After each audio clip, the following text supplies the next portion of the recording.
First from Joyce. Swung on, line down the right field line, softly base hit. Broderick around third after DeBrule scores, and the rookie walks him off. Caulfield comes through. 5, 4, 3, 2. Crank it, Jerry. Welcome to Into the Wild, the official podcast of the Washington Wild Pigs. What do you hear? What do you say? It's the best sports podcast in the world. Wait, is that true? If you're committed enough, you can make any story. I once convinced a woman that I was Kevin Costner, and it worked because I believed it. Now, here's your host, Kyle Dawson. Did you get the popcorn?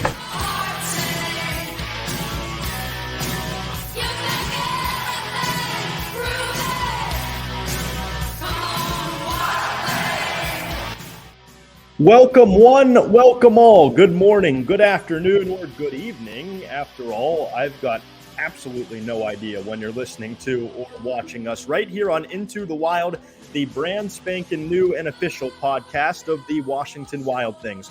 Proud member of the longest running and biggest independent professional baseball league in the States, the Frontier League, an official MLB partner league. Into the Wild is available pretty much wherever you get your podcast: Apple Podcasts, Spotify, Amazon Music, iHeartRadio Podcasts, and YouTube in audio form in most of those places, and with video powered by StreamYard on YouTube. We're so excited to begin this new and exciting venture to come at all of you on a different platform than normal. We know that podcasting is such a big part of our world and media landscape today, and following in the footsteps of a lot of successful big and minor league teams across all of sports, we thought this was another outlet to tell you about who we are, what we do, and about all of the exciting things the Wild Things have to offer on and off the field. It's a way to tell our story, both past and present, a way to humanize our staff and players in a way that maybe we haven't done so well at before, which we hope will get us closer with the diehard Wild Things fan, the casual Wild Things fan, and maybe even the Jimmies and the Joes and the Frannies and the Flows that maybe don't know us that well, but an opportunity with those people to create new and forever fans.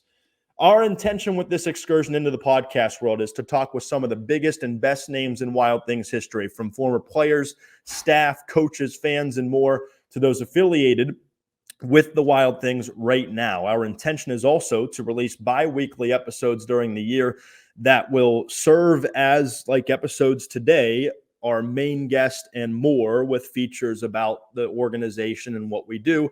And then during the season, we'll give you new ways to follow the daily life of the Wild Things with game highlights, interviews from our MixLR and Flow Sports broadcasts, as well as weekly reports, allowing you to get all of the Wild Things content that your heart desires in just one place, on top of what we already do on our website, social media, and much more. But enough of that. Let's dive right in. If I can channel my inner Steve Harvey, we've got a good one for you today. On the very first episode of Into the Wild, we'll be joined by Kent Tekulve, the rubber band man and the very first director of baseball operations of the Washington Wild Things.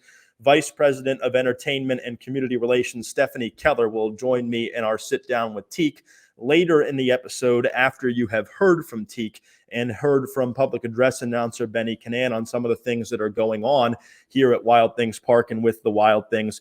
I will sit down with manager Tom Vaeth, and we will talk about the team, the roster as it stands, the offseason, and more as we get set for the 22nd season of Wild Things Baseball in the Frontier League in 2024, with opening day scheduled for Friday, May 10th against the Schaumburg Boomers. But first, our very special guest today is the rubber band man himself, Teke, Kent Tekulve. Teke is a former right-handed reliever for the Pittsburgh Pirates, Cincinnati Reds, and Philadelphia Phillies. He played 16 seasons in Major League Baseball with an unusual, at the time, submarine delivery.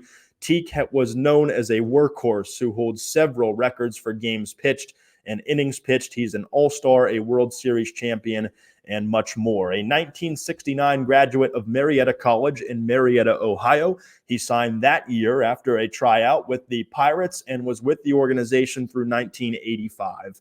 Made his major league debut against the Montreal Expos May 20th of 1974, and eventually had his best seasons in 1978 and 1979, the latter of which ended with 3 saves against the Baltimore Orioles in the 7-game 1979 World Series, a Pirates victory. He was then an All-Star in 1980. Only in his first and last seasons was his earned run average over 4.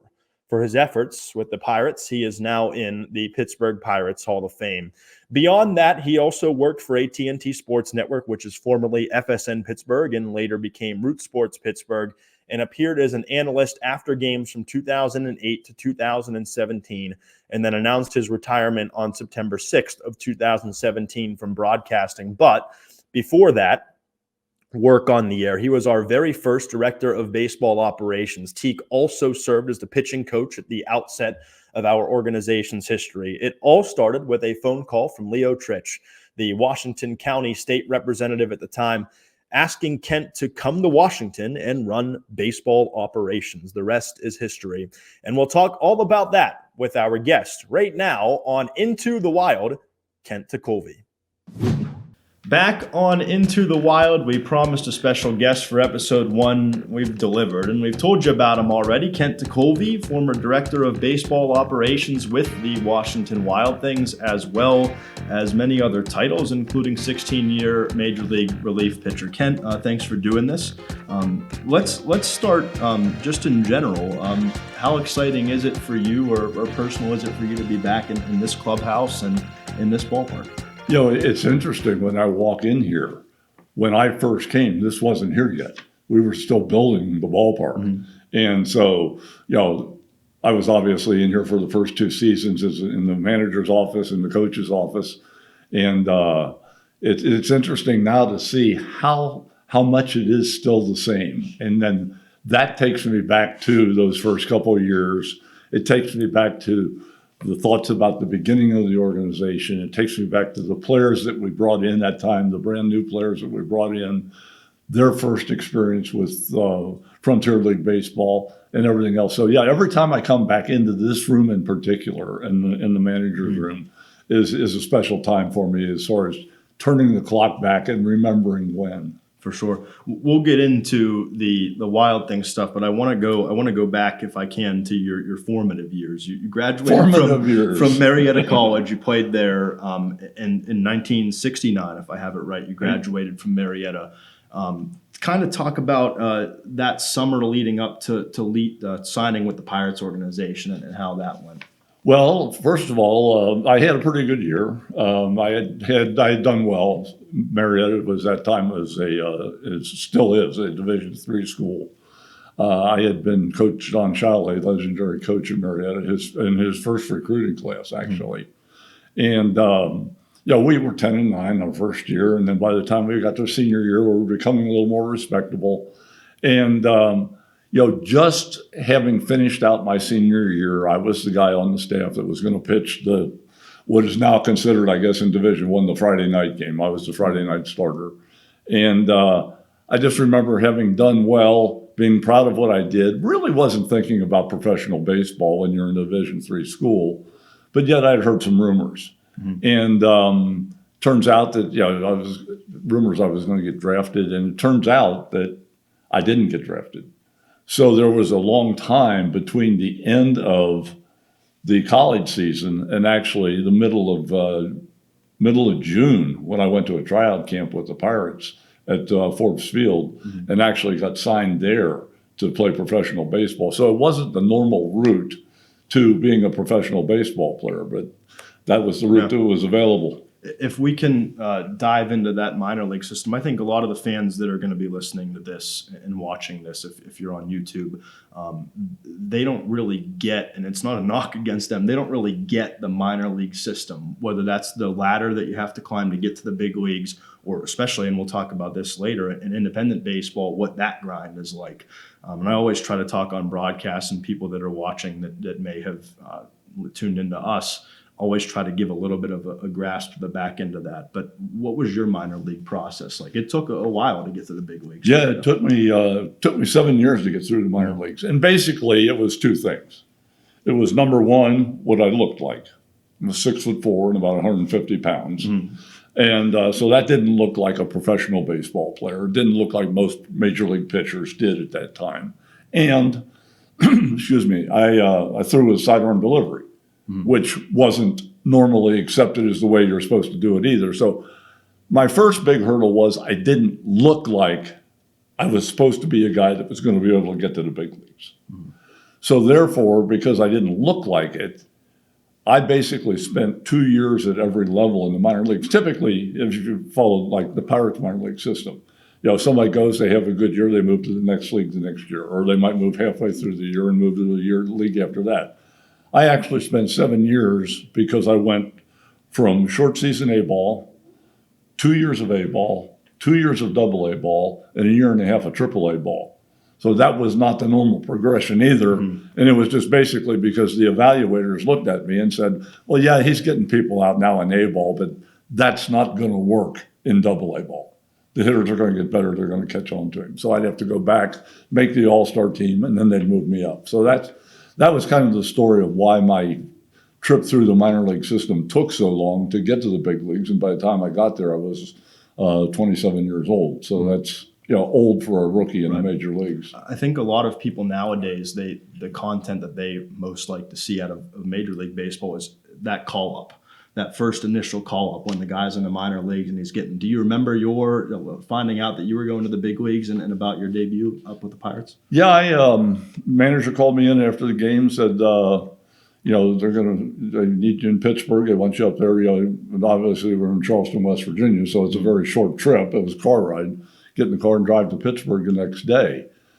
So I got there on a Friday. Well, it turned out that something was messed up with the paperwork or the timing or something. So Friday, Saturday, and Sunday, the last 3 games of the homestand, I was not eligible to go on the roster. So I was in uniform. I was on the bench, but I wasn't eligible to play. Then we went on a road trip to Montreal. So got on the plane, flew to Montreal on Sunday after the game, and then I actually made my major league debut on Monday at Parc Géry in Montreal. It was a beautiful ballpark, and it was an experience, and it was something that really up until the last few years in the minor leagues I hadn't even looked forward to. I hadn't thought about, and then all of a sudden now there it was, and there I was standing on a big league mound facing Bob Bailey of the Montreal Expos, and this is real. This is the big leagues. Sure. I mentioned in the intro your best years, 1978 really to 1980. Those, not that they all weren't good before that and a little bit after that too, but that 1979 team, obviously a lot of people in Pittsburgh have very fond memories of that We Are Family team. Kind of just walk us through that year and how much that team meant to you guys in the city. Well, we had been, I came up in 75. And we either finished first or second in the division every year. 75, we won the division. 76, 77, 78, we finished second to the Phillies. Twice, they won over 100 games to beat us out for the division. And then 79, we won the division and the World Series. So through that 5-year period, I went from being the last guy in the bullpen, the guy that came in when the games were out of hand, to, in 79, being the closer.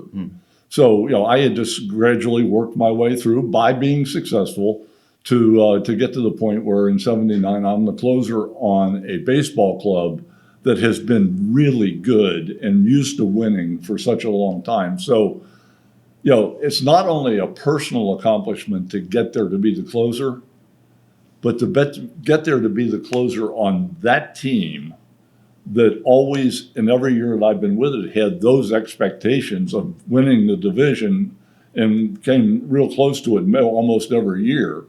That was extra something that was added to it. So this wasn't only being a closer, this was being closer on a really good team that had a chance to do something really special.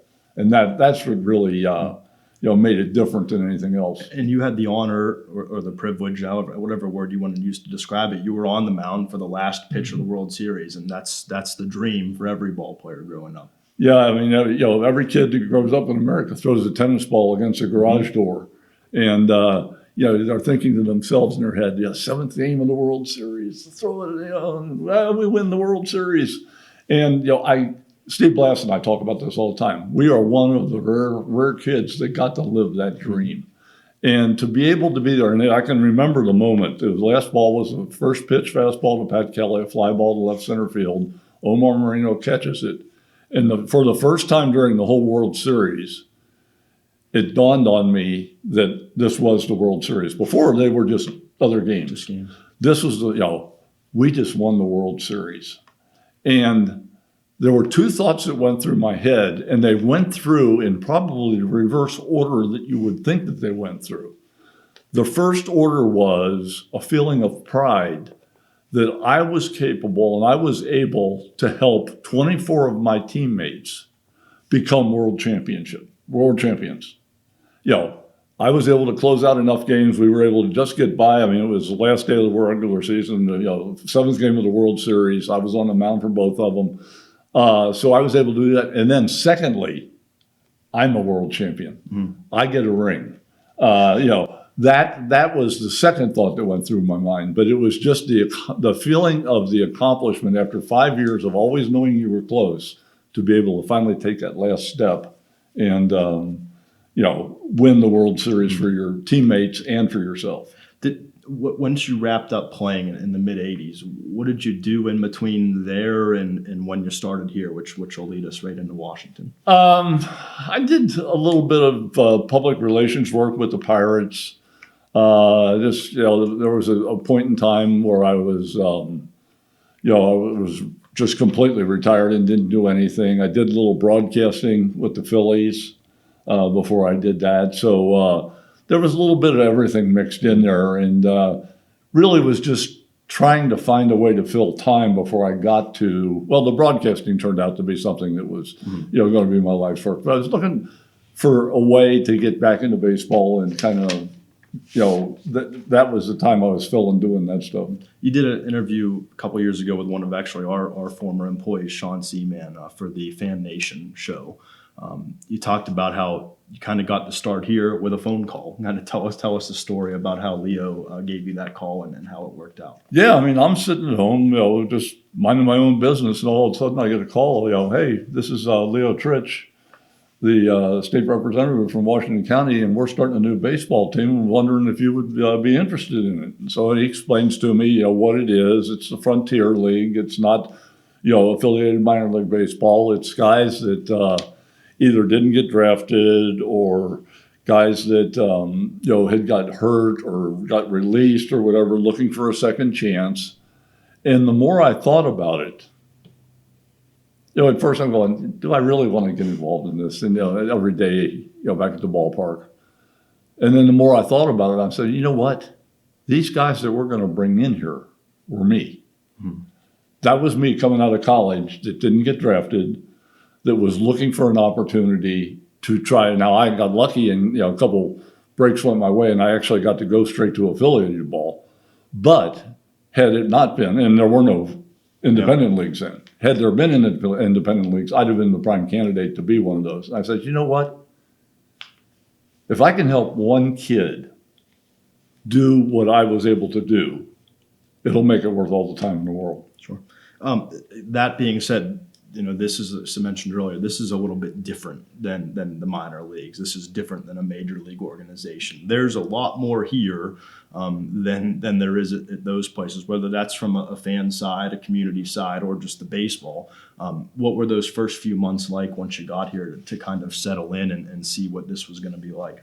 It was hectic because, we were literally, it was within a week after I got done, we had a press conference down at the Washington Crown Center announcing that the team was being named, and they had the name, and I was going to be the director of baseball operations, and we had to go out and promote within the entire area to let people know that there was going to be a baseball team here, and what it was all going to be all about. It isn't professional baseball. It is professional baseball, but it's not affiliated baseball.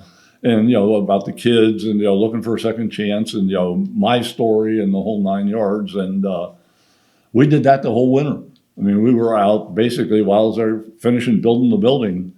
We're doing the promotions. And there were many a time during the course of that winter where I wanted to grab Chris Blaine by the throat and shake her because, she had me at Chamber of Commerce meetings at 7:30 in the morning. I'm a baseball player. Yeah. We sleep until noon. That's what and I'm then we saying. get up and then we go to bed at 2:00 in the morning.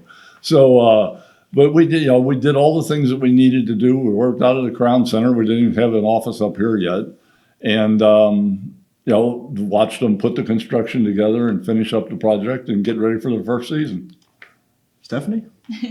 So is that what made you believe in it? Is that it was yourself? Like what sold you on becoming a Wild thing and helping with the organization, since you did have success and it was solely because it was you? I don't know. It wasn't solely because it was me. No, what I brought to the table was a recognizable name that was associated with the Washington Wild Things.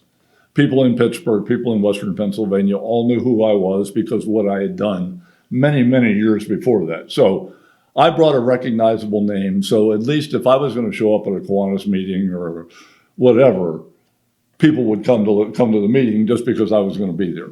And then, the biggest part was that was the part of getting people to understand and know what it was and what we were trying to do. Then the recruitment of the players was the second part. And I don't think my name really helped me as far as recruiting players went, but it really gave me the satisfaction because I knew and I could talk to them understanding where they were at, where they felt that they were good enough. They wanted an opportunity and they just hadn't got it. And I was going to be able to offer them that opportunity. Once I offered them the opportunity and they took it, hey, it's up to them what they do with it, and they have to run with it from there. But that was really the draw for me from the player side was I could identify with every player that sat in every one of these lockers because I very well could have been one of those people. Do you still keep in contact with any of the ones that you were able to develop a relationship with? Not really. I mean, it's kind of, even with the major league guys, obviously the World Series team, we get together every 5 years. Other than that, once your baseball life ends, everybody kind of goes their own direction. You have life after baseball. You're spread out all over the country. You're not all together for 6, 7, 8 months a year. So, a few years ago when we had the 20th anniversary thing, it was neat to see some of the guys that not only some of the guys that I had here for the first few years, but some of the guys that had followed up and had been in the same situation, and to meet the coaches and talk to them and all that. So David Bradley, who went to Marietta, the same school I went to, was probably the only one over the years that I've kept fairly well in touch with. The rest of the guys, everybody went off. Some of them went on to play some pro ball. Some of them didn't. Some of them went to other Frontier League teams, different independent league teams, continued playing. But everybody kind of gets separated just like you do at the major league level once your careers are over with. Yeah, going off of that. So you came back for the 20 season. What has changed the most since you were here in 02 and 03? Because I know your famous quote is the 3 hours of entertainment and 9 innings of baseball is interrupted without that entertainment. Yeah. And Chris Blaine quotes that to us all the time. Which she was paying attention. Yeah, she was. Okay, well, that's good. Which that's my job. I'm the entertainment, the in-game stuff that we do throughout every game day. So there's not a period of time where there's nothing going on. Exactly. If the players stink, you still got to be good. Exactly. Has that changed at all from? What? It really hadn't. Okay. I was very surprised at what I've been surprised is when I was doing this here for the first time is why doesn't minor league baseball was doing it, but why doesn't Major League Baseball do more of this? Mm-hmm. And they didn't. The game was the game, and the game promoted the game. Well, this was a totally different atmosphere at the ballpark, and it was, it took a while for me to get used to not having that 2-minute down period or when you're changing sides, and that there's something else going on. So now that has become now if you watch a game on TV, obviously it's commercials, but if you're at the ballpark, if you're down at PNC Park, say, it's entertainment. There's something going on during the game. So this was really my introduction to in-game entertainment. And I was surprised that it is very much the same. And why not? I mean, it's a formula that works. Mm-hmm. It's a formula that keeps the kids entertained, which means that the parents don't have to keep the kids entertained in between innings, which is, really what the underlying part of the whole thing. That's what's attractive to them. They don't have to deal with the kids for the whole game. And, it's just a different way of playing the game. So, I think, I was a little bit surprised that same formula, the sponsor had changed, the in-game entertainment had changed, what you were doing had changed, but the formula itself of everything in between innings. And then once that's over with, the focus goes back to the baseball. Mm-hmm. Then the focus goes to the entertainment. Then the focus goes to the baseball. And they actually become two different entities. And very much surprised that that had not changed, and kind of happy that it hadn't changed because of the fact that it's still, I'm watching and it's still working the same way. Since that hasn't changed, why do you think that formula works so well in minor league and independent league baseball compared to major league?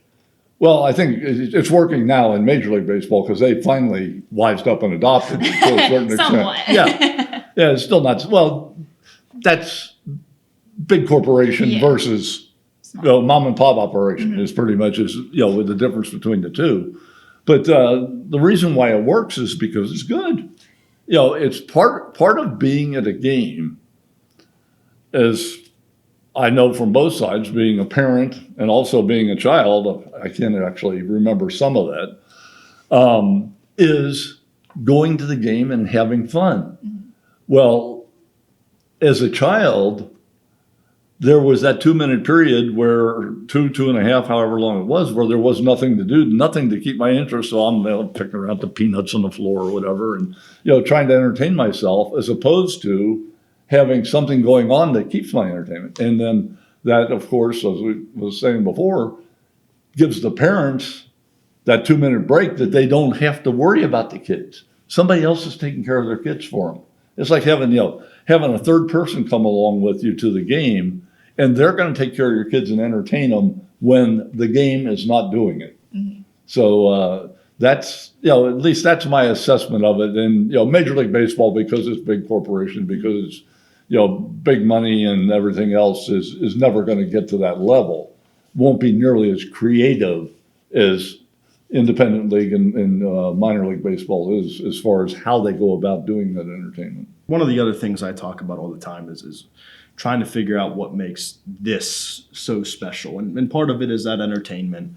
Part of it from a baseball point of view is these guys, some of my favorite moments are getting the call or the text that this guy is going to affiliated ball, to be able to watch that kid go into the manager's office, because I already know that it's happening. Yeah. Watch that kid go into the manager's office, get that news, come back out to a ruckus of applause, to be able to go out there and deliver that message to the fans and put it on social. I mean, those people don't truly understand what that moment means to the player.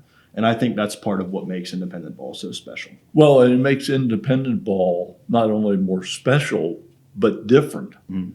In affiliated ball, if you get the call up, if you're an A ball, well, you're going to go to Double A. It's going to be a team. You know what the name of the team is. You know what city the team is. You know what organization that team is, because that's the one you're in.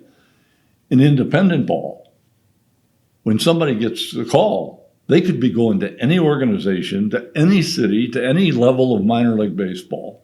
I mean, it's just a totally different thing. It's so wide open, and it's not as predictable. You can follow minor league baseball, and you know who the prospects are, and you know who the suspects are, and you kind of got an idea of who might get promoted, or if you follow it, if you're one of those people who wants to follow it that closely, You've known a Henry Davis ever since the day he got drafted. But, these guys, nobody had ever heard anything about them.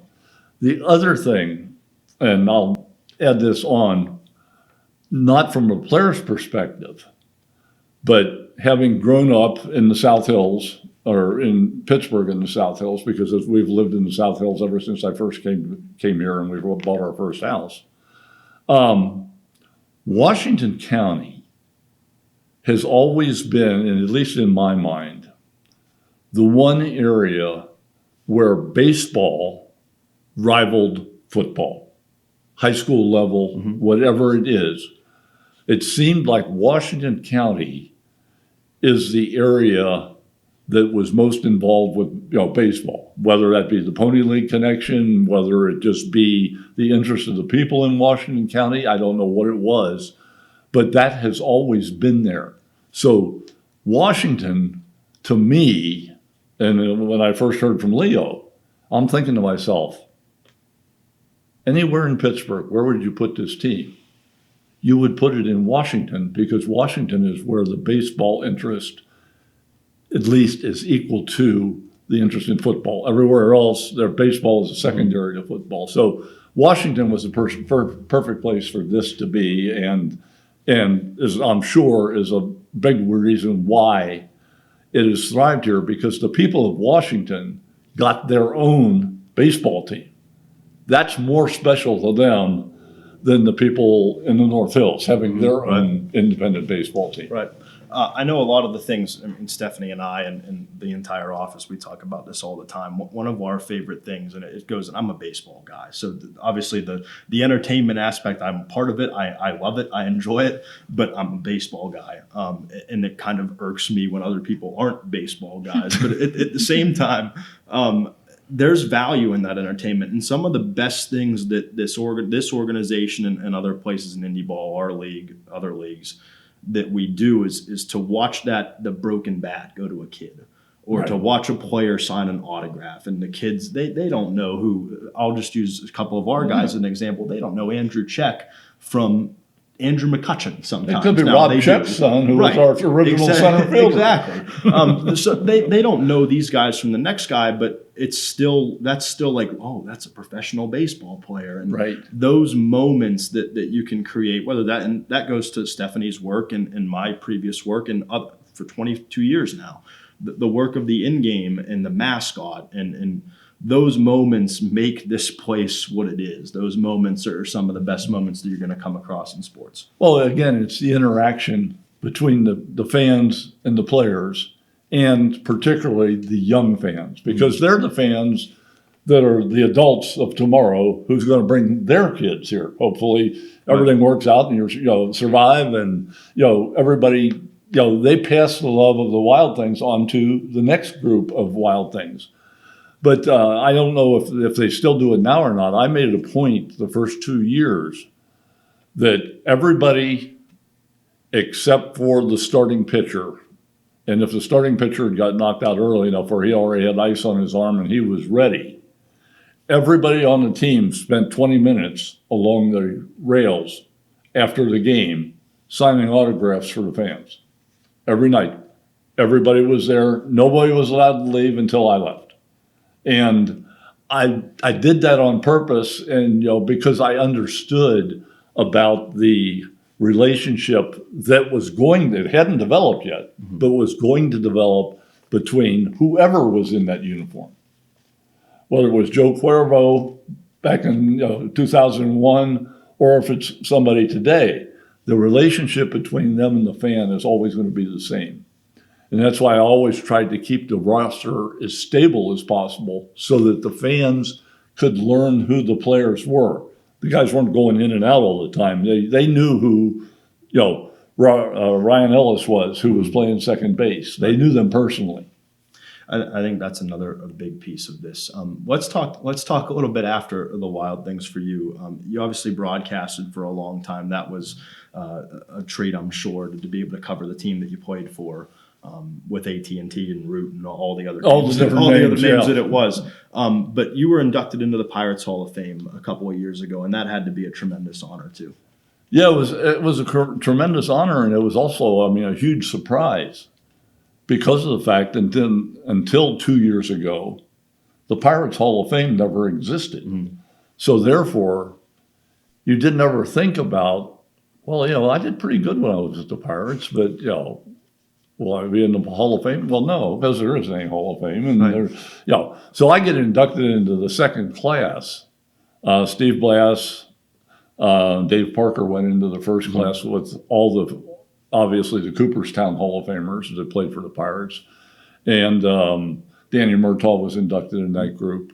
And, to be inducted in the second class was quite a surprise because, I just know about how many great players that I played with, knowing my history of the Pirates, how many great players I knew played before me.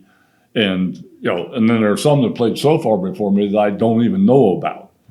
To be in that group so early in the process was really a thrill and really an honor. And the first thing that goes into your mind when you get that news is, did I really do that good?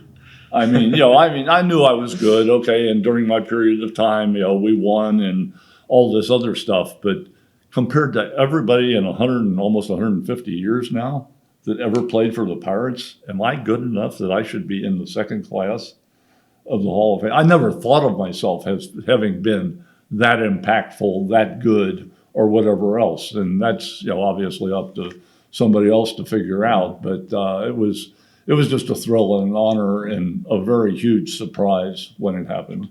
The last thing I have for you, there might be people who are listening to us or watching us on YouTube again that they are not the diehard Wild Things fan. We're also, with this podcast I mentioned earlier, going for the casual fan. We're going for the people who don't know who we are.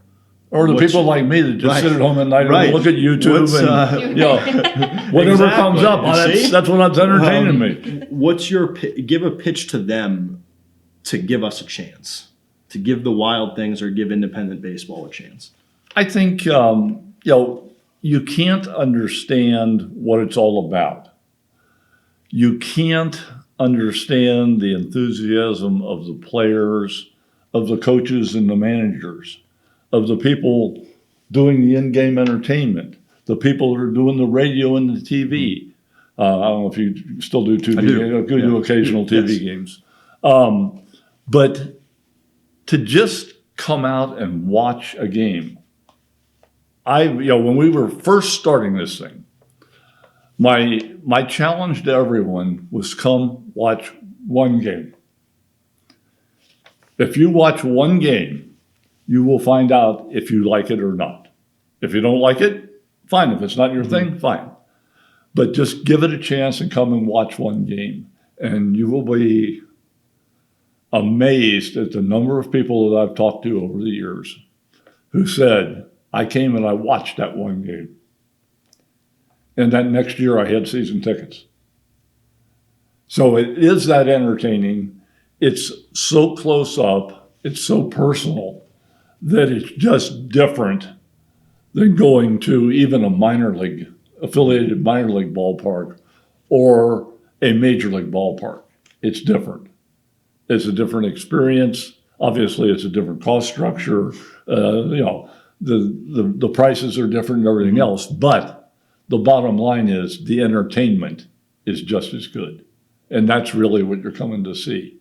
Come out and find out if it is something that you would enjoy. If you enjoy it, I won't have to invite you back. You'll come back on your own. And we'll take that for sure. Big thanks to Kent Tekulve for jumping on here on episode 1 of Into the Wild. Hopefully we can follow it up.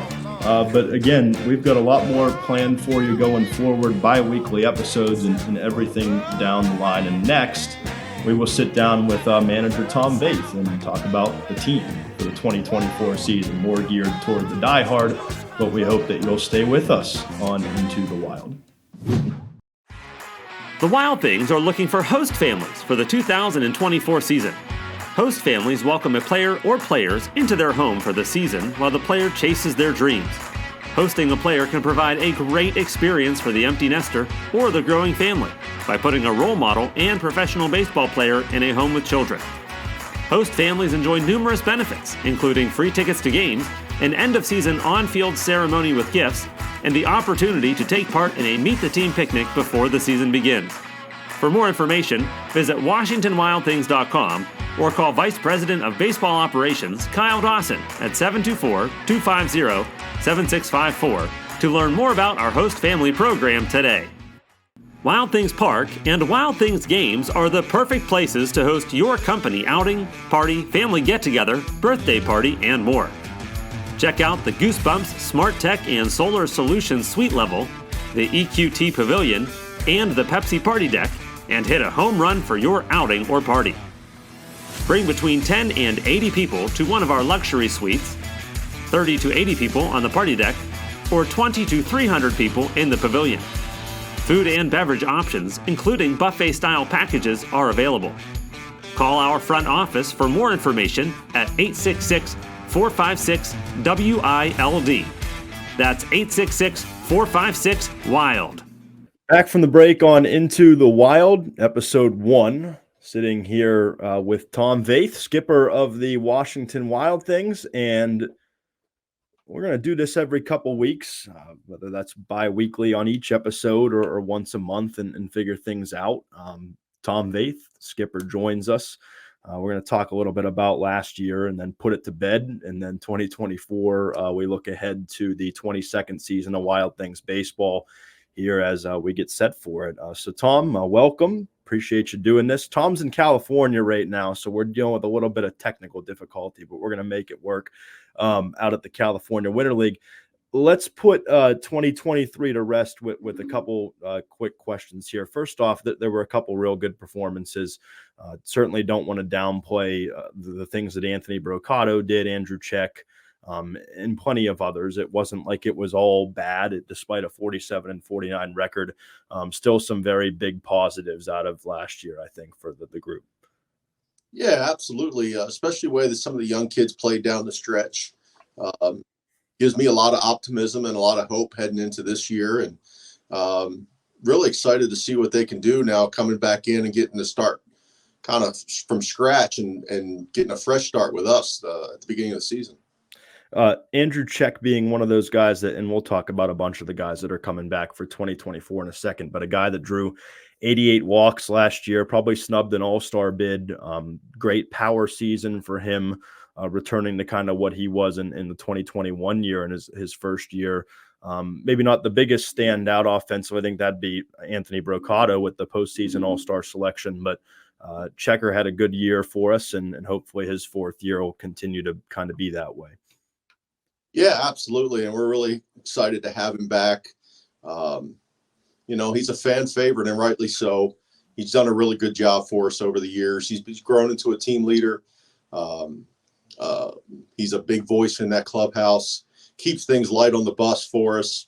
And that's not even to begin to talk about the production he gives us on the field. So it's been a joy from my standpoint to watch him grow into that role, to become a leader for us. And so really happy he chose to come back with us. It was kind of up in the air for a bit, whether he was going to maybe explore some other options and move on. But really happy he decided to come back for that fourth year. Also got some really good performances before we touch on the team aspect real quick, whether that's some of the young guys. Carson Clowers coming in doing what he did defensively.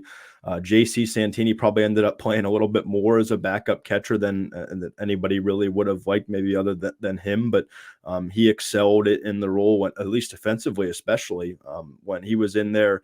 Young guys like Caleb McNeely, Daryl Frigio, Zach Kirby coming in late in the year and doing some good things. Be remiss if we didn't mention Robert Teke with the rookie season that he had coming out of the California Winter League. A lot of young guys that did some good things down the stretch for a team that was still fighting to be in it until the last week of the season.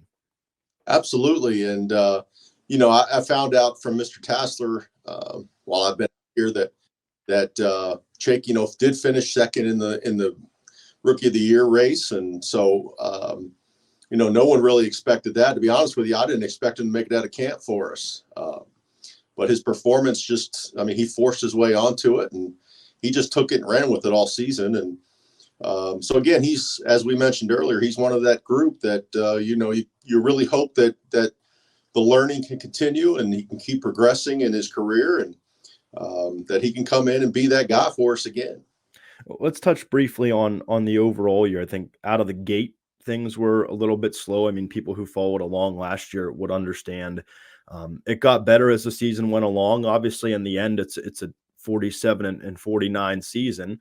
And that is what it is. But from an expectation standpoint, the expectations here remain high to bounce back from that and make sure that kind of thing doesn't happen again, which is what we're all trying to avoid in the end.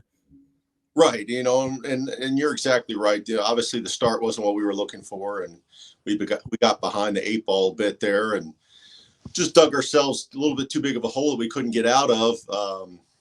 But again, I think if we went back and looked, and you can probably confirm this, that I think after the All Star break, we had either the second or third best record in the entire league. And so, we did have a good turnaround. Unfortunately, we did come up a bit short there in the last 3 days. Obviously, the loss to Evansville kind of hurt us.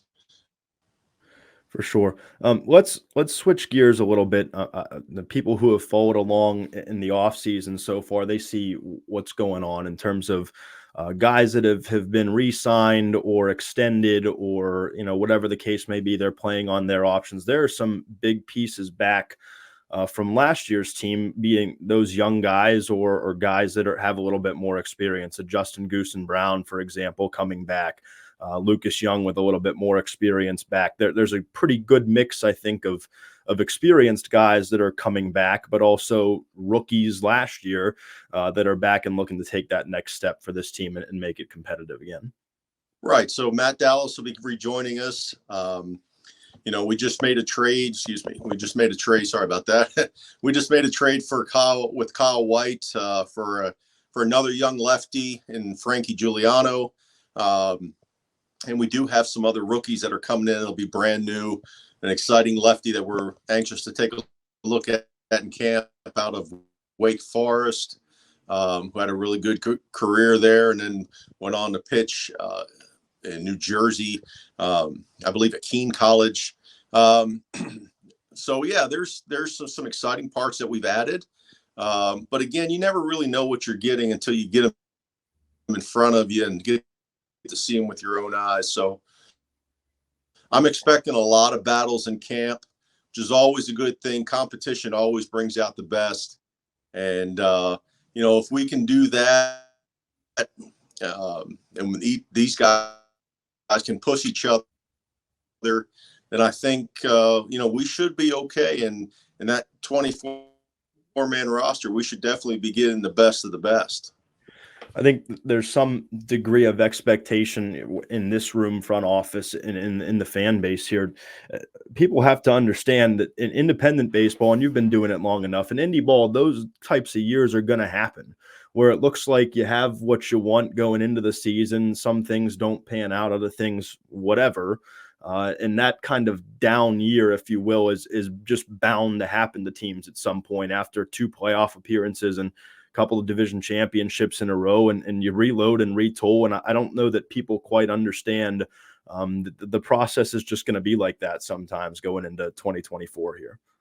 Yeah, 100%. Listen, we would all love to be the cream of the crop and the top of the division every year. And unfortunately, there are times when you do have to reload, and it takes time for them to find their footing and their way. Takes time for them to grow into their roles and their new surroundings. And listen, the whole landscape of not only the Frontier League, but all of independent baseball is changing, and it's changing rapidly. And I think you're going to see the fans that have followed this league for years, I think they're going to see a difference this year when they come out to the ballpark. And the league is definitely trending younger and younger and every day. And the fact that, unfortunately, because of the start we had last year, we had to flip the roster over kind of midway through the season, which, again, didn't necessarily help us in achieving our goals last year. But I can tell you this, it's definitely put us a step ahead at this point where we are now going into the upcoming season. The fact that guys like Matt Dallas, the guys, guys like Dario Frigio, Zach Kirby, like you mentioned before, Carson Clowers, Tommy Caulfield. All those guys got valuable experience that had the roster look different last year. Either A, they're not with us, or B, they're sitting the bench. And so they're coming in, and they'll still be considered a first-year rookie, but they've already got half a year experience. And, so I like to think we got a head start on kind of what the league is trending to be. So from that aspect, I think the outlook is very good for us going forward. Want to touch on some of the stuff that's happened in winter ball. Obviously, primarily it's been over in Australia with the ABL. Kobe Foster, a real good year season after a little bit of a shaky start with Perth. Several former Wild things, including one who you managed here in Nick Ward, and one who you will manage here in 2024 and Briley Knight for Adelaide, winning a championship. That experience can be valuable for a few reasons. Number one, those guys experience winning a championship. And other guys, in Nick's case, he's going to be off in greener pastures and with the Atlanta Braves organization. But Briley has that chance to not only play for the Team Australia team, but he's playing for a championship-winning Adelaide team. And now he can bring that experience back over here, and the college experience that he's got. College summer was great. And those kind of success stories, I think, can do wonders for you coming back here. Absolutely. Yeah. Adding championship pedigrees is always a good thing, and I don't care where it happened, or whether it was in high school, like you said, college, whether it was D1, D2, D3, junior college, or be it a winter league like it down in Australia. And I don't know how much of our fans followed any of that ABL stuff, but Briley Knight actually got the game-winning hit, win the championship. So, if he comes in and competes and is able to win a spot for us, I mean, yeah, those are all keys and big helps for us going forward, because when you've got a taste of it, you want more of it, and you understand how it got done in the first place and how you accomplished it. And so even though he may be a first-year pro, that's valuable experience that he can come in and share with guys in that clubhouse. And talking with manager Tom Vaeth here on Into the Wild episode 1. Tom, I want to go back a little bit generally. You sat down on the phone with Stephanie Keller, our other vice president, the other day, and there's a story up on the website. Kind of give people, people can go read it, right? But give people an idea of you off the field. You and I get together on the pregame show, we're talking baseball, but I think off the field, Tom probably deserves to get recognized a little bit too. And people get to know you, and maybe they, better fans of the organization because of it. Well, first, I appreciate you asking that and giving me this platform. As I did with Stephanie, I thought Stephanie did a great job on that piece. And I've got a lot of people, not only in my life, friends and family, but also a lot of people back in Winnipeg from my days with the Gold Eyes that read that and follow the Wild things now because of that. And they were really happy with the piece. And I know there's kind of a perception out there that, people only see me from the stands as a guy who maybe is kind of locked in and focused in the game and isn't necessarily trying to joke around or things like that too much. And, but that's because it's business and it's time to work. I know you've been on the bus with me. We've had a lot of good times and laughs over the 3 years already. And, we like to have a lot of fun away from the field, and we like to have fun, maybe before the gates are open, behind closed doors. And I think you and I have busted a gut on more than one occasion sitting in my office. But that's kind of when that's supposed to take place. And when you're between the lines, it should be about business. And listen, business, our goal for this business is to win a championship. Make no mistake about it. And, so, yeah, I take that very serious, and I take that responsibility very seriously. So as I told Stephanie, and I want to win first and foremost for the fans. I would like to put a ring on your finger. I'd like to put a ring on Stu Williams' finger, Chris Blaine, Tony, you name it. And that works. Anybody that's associated with the Wild things. And I want to give these fans a championship. And we got close. We got real close. And we've got a taste of it. And, I hope everybody's hungry to get back to where we belong and where we should be. And so, yeah, on the field is you get, that's one thing, but off the field, I try to be very friendly, and I like to try to be outgoing with some people. I am shy at nature with people I don't know, but I definitely would like to know or let the fans know that don't go under the or have the misconception that I'm not approachable or I can't be talked to. Or I invite everybody to come say hello and try to get in a conversation. And I am definitely looking forward to the season ticket holder dinner that we're going to have before the season. And I don't know what else there is to say about it. I mean, I was going to say, people don't realize I sat next to fishing rods on the way up to Canada the one year. So the fishing is certainly a big part of Tom Vaeth. Yeah, if I'm not on the baseball field, if there was anything else I could do, it would be somewhere on the water fishing. And, and so that's the personal side of me is what I like to do is I like to be in the outdoors. And but other than that, I think the other thing I'd like to take people to take away from that interview was, how much I care about my players and honestly, how much I do care about this organization and the fan base. And if anybody sees me outside in the grocery stores or at Walmart or wherever I might be, please don't hesitate to come say hello, have a chat. I'm all for that. I would love nothing more than that. All right. Well, we'll do this probably once a month, maybe more, depending on how things go as we heat up. And then, of course, Tom's interviews that we'll return to on the pregame shows this year for the games will be posted on these pages as well. Tom, get back to it. Are you guys in the playoffs, your team out in California?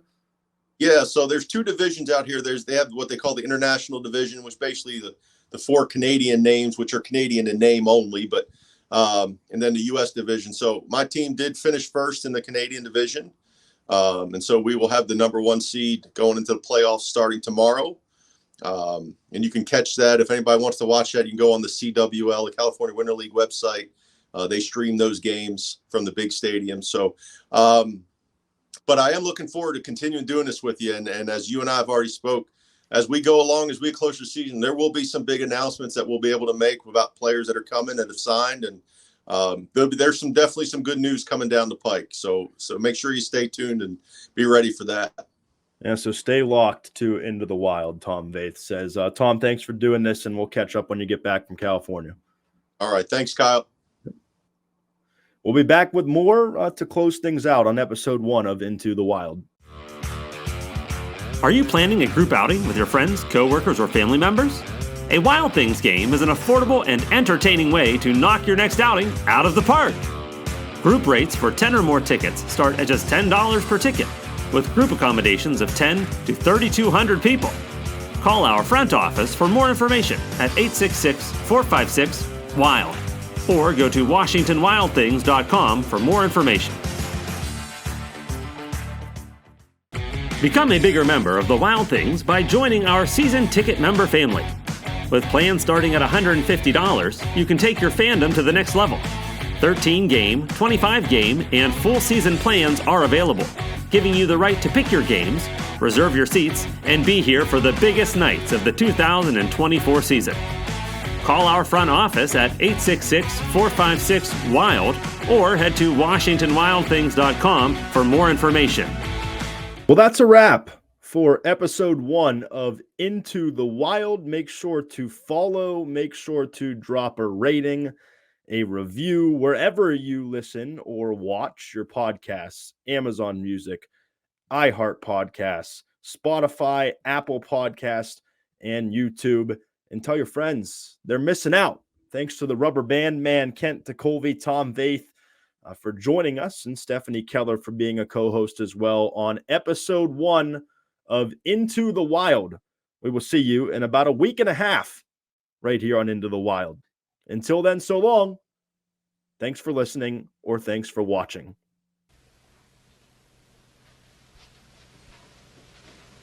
You're still here? It's over. Go home. Go.